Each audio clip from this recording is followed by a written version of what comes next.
fader. So whenever you think of like the whole concept behind what a master fader is and what a master fader does, a master fader typically controls the output levels of a signal, right? In Pro Tools, the signal flow for a master fader is a little bit different than the regular tracks that we discussed, right? Like audio tracks, auxiliary tracks, and things of that nature. The number one signal flow controller for a master fader in Pro Tools is the volume fader, okay? That's really where things begin. And this is what's going to make this a little bit different for you because the volume fader on audio tracks is not number one, Right. right? The input Right. is typically number one. But for this master fader, our signal control begins at the volume fader level. After the volume fader, it's going to go into the inserts. And what does that mean to you? And why is that different?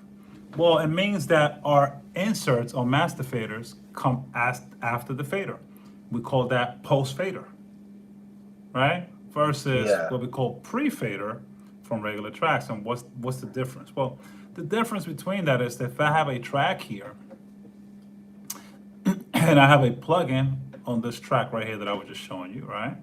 And I'm just gonna randomly just solo the drums just because I just want you to hear this, right? So when I play this, you see the plugin is receiving data, right? Right. If I turn down the volume fader on that auxiliary track, you're no longer going to necessarily hear the drums. You're hearing their effects. So let me not confuse you. Okay? You're not going to hear the audio, but the plugin is still receiving signal. You see that? Yeah. Why? It's because the volume fader does not affect the signal level going to the inserts on traditional tracks like audio tracks and auxiliary tracks, right? Now, if I put the same plugin, I'm just literally going to copy it and put it over here. All right? If I put the same plugin on a master fader, right? Watch the same plugin. I'm going to play it. Watch what happens when I lower the volume fader on a master fader.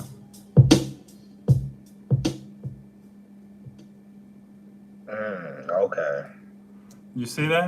All right? Yeah. It means that the move changes and the things that I do to the fader, it will affect the signal that's going into the plugins. Okay. Okay? Yeah. Which I discovered by accident, actually, a long time ago. Okay? And I was like, oh, this is changing my mix. So it could be an issue if you're not aware of it, right?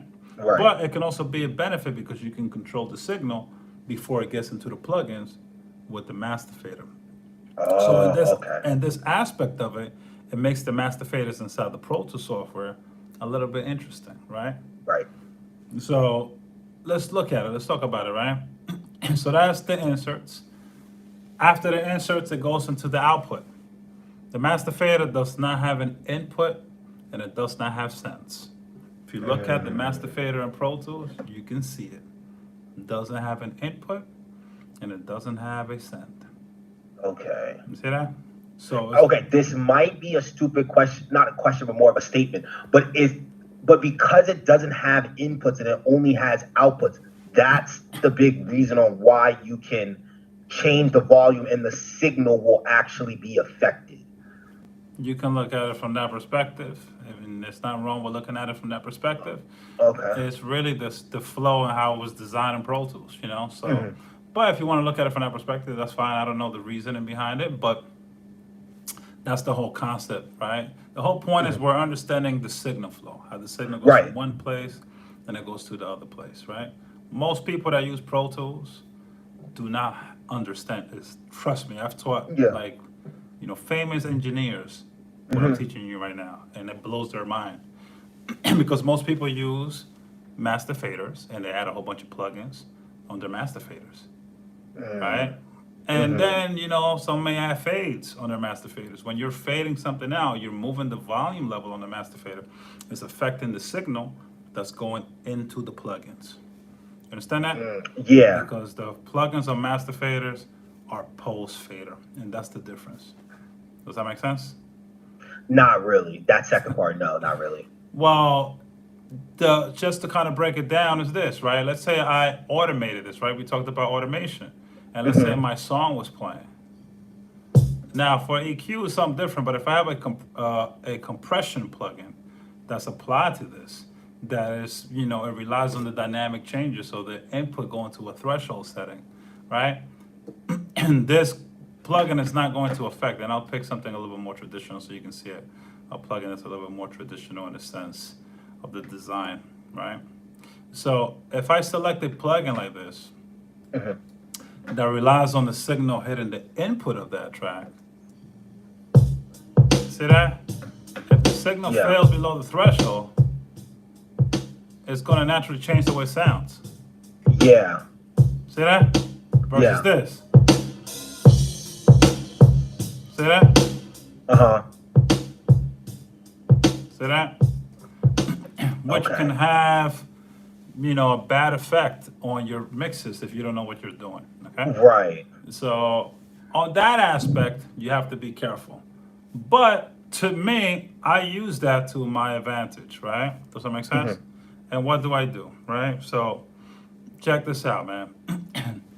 We talked about our mixes, right? And this is the signal flow. We start with the volume fader, then the signal goes to your inserts. And from your inserts, it goes through your output. Okay. Technically, you can have more than one master fader inside Pro Tools. I know in other programs you don't have the ability to do that, okay? Hmm. So that's one thing, right?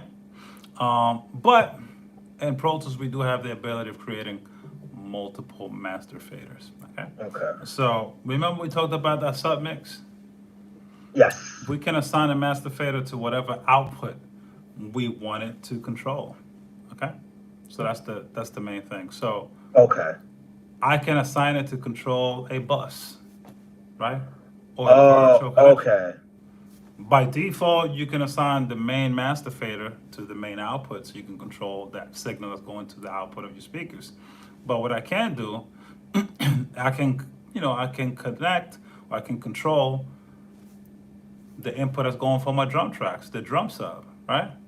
Does that make Hmm. sense? And what happens is Yeah. when you look at your tracks here, right? When you look at your tracks here, you're gonna notice that these tracks is a collective when you play them. Yeah. Depending on the volume relationship between those tracks, right?